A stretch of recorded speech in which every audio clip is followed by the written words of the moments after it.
ஆம் நாள் குஷ்மாண்டா என்ற திருநாமத்துடன் ஜெகன்மாதாவாக விளங்குகிறாள். 8 கைகளுடன் புலியின் மீதேறி சகல ஜீவராசிகளுக்கும் மூல சக்தியாக விளங்குகிறாள். இன்றைய நிறம் சிவப்பு. நான் செய்யப்போகும் சுண்டல் கருப்பு காராமணி சுண்டல்.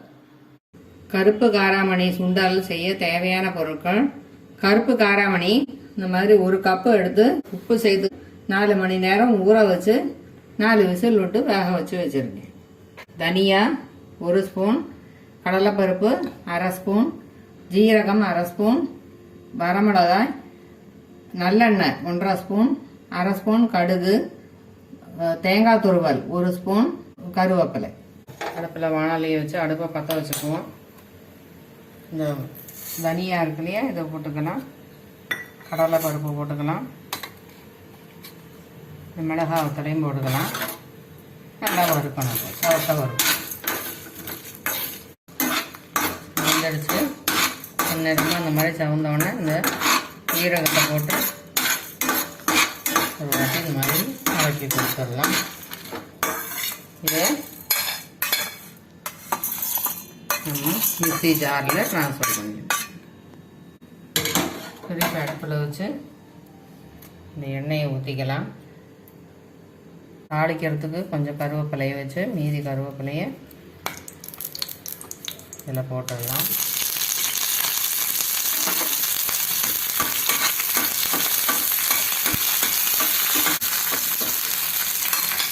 வடித்தோடனே இதையும் இதில் சேர்த்துடலாம். வாசனையாக இருக்கும், அதுக்காக தான் இந்த மாதிரி வறுத்து போடுறேன்.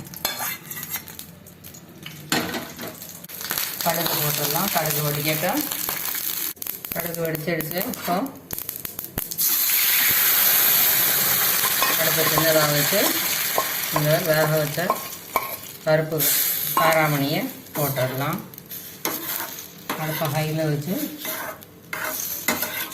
இப்போ தண்ணியெல்லாம் வற்றணும்.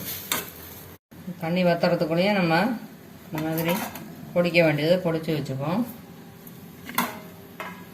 தண்ணி ஊற்றாமல் நல்லா பொடிச்சு வச்சு இதை பொடிச்சிட்டோம்.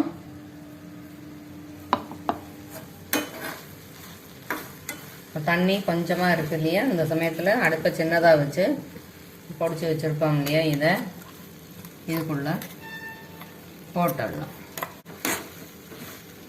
நல்லா கிளறி கொடுத்துடணும்.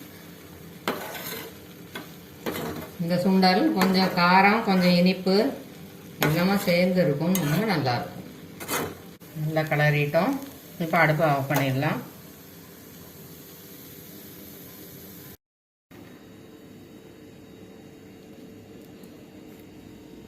காராமணி சுண்டல்.